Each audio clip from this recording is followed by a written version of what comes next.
6 Chapter Sources of Food Module 6 Food Chain and Food Problem। Hello friends, हमने पिछले module में parasites, scavengers और decomposers के बारे में पढ़ा था। याद है ना आपको? इस मॉड्यूल में हम फूड चेन और फूड प्रॉब्लम के बारे में पढ़ेंगे। Food chain.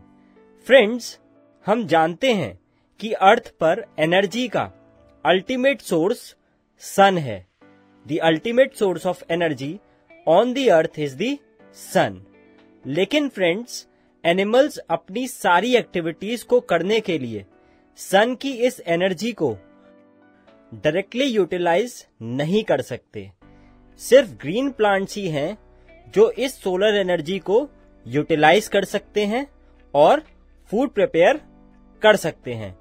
Only the green plants can utilize the solar energy to prepare food. क्यों? इसलिए क्योंकि ग्रीन प्लांट्स में एक पिगमेंट होता है जिसको हम क्लोरोफिल कहते हैं।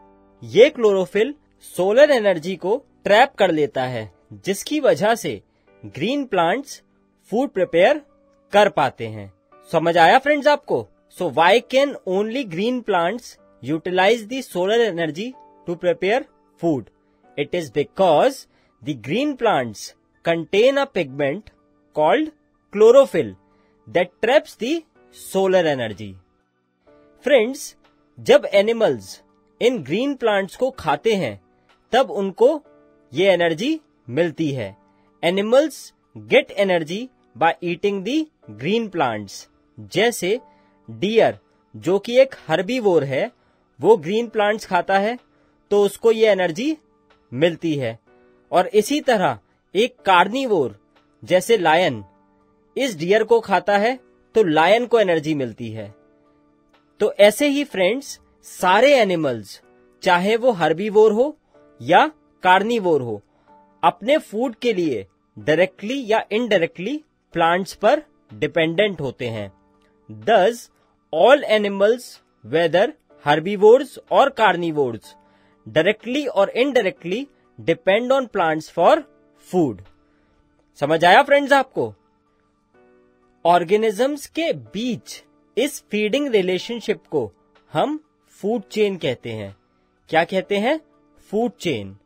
तो फूड चेन को आप कैसे डिफाइन करोगे? So how will you define a food chain? Food chain can be defined as a series of organisms linked together by the process of eating and being eaten for food. समझ आया friends आपको? Food chain को आप कैसे define करोगे? Food chain is defined as a series of organisms linked together by the process of eating and being eaten for food. चलिए आगे बढ़ते हैं। Food problem.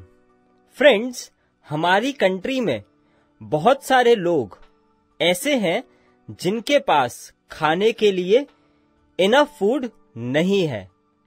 ऐसा क्यों है? सोचा है आपने कभी?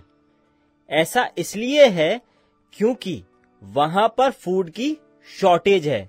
There is a shortage of food. और दूसरा रीजन है कि बहुत सारे लोग गरीब होने की वजह से फूड खरीद नहीं सकते। Many people cannot buy enough food due to poverty. इस प्रॉब्लम को हम फूड प्रॉब्लम कहते हैं। क्या कहते हैं? Food problem. लेकिन फ्रेंड्स, कुछ वेज को फॉलो करके हमारी कंट्री में फूड प्रॉब्लम को सॉल्व किया जा सकता है। The food problem of our country can be solved by the following ways. तो पहला वे क्या है? फार्मिंग के मॉडर्न मेथड्स को यूज करके हमें ज्यादा फूड क्रॉप्स ग्रो करनी चाहिए। We should grow more food crops by using modern methods of farming. Second way है, हमें फूड ग्रेन्स को प्रॉपरली स्टोर करके रखना चाहिए ताकि रैट्स, इंसेक्ट्स, बर्ड्स या अदर माइक्रो ऑर्गेनिजम्स उन्हें खा ना जाएं या उन्हें स्पॉइल ना कर दें। We should store the food grains properly so that they are not eaten by pests like rats, insects and birds or spoiled by microorganisms. और थर्ड वे है, फ्रेंड्स, आपने कई बार ऑब्जर्व किया होगा कि पार्टीज में या अदर सोशल फंक्शंस में पुअर मैनेजमेंट की वजह से लार्ज अमाउंट में फूड वेस्ट हो जाता है। हमें किसी भी तरह से फूड वेस्ट नहीं करना चाहिए। We should not waste food anyway.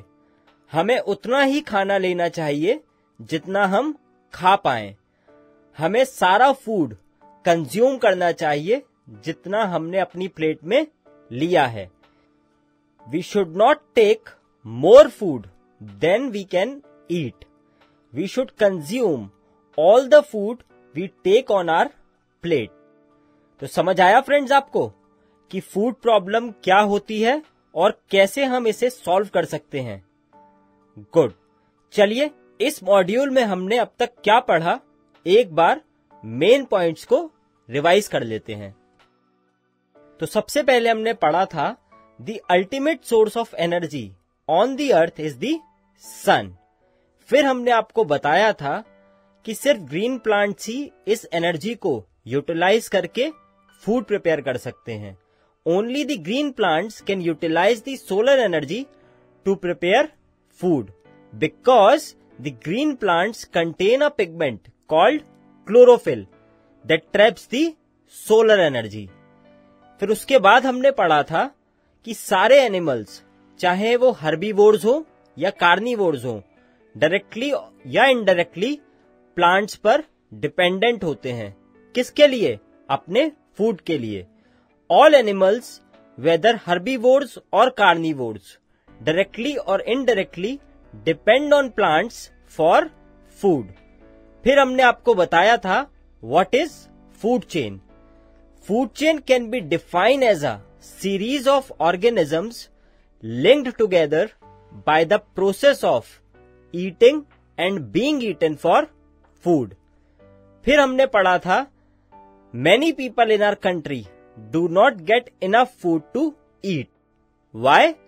This is because there is a shortage of food and many people cannot buy enough food due to poverty.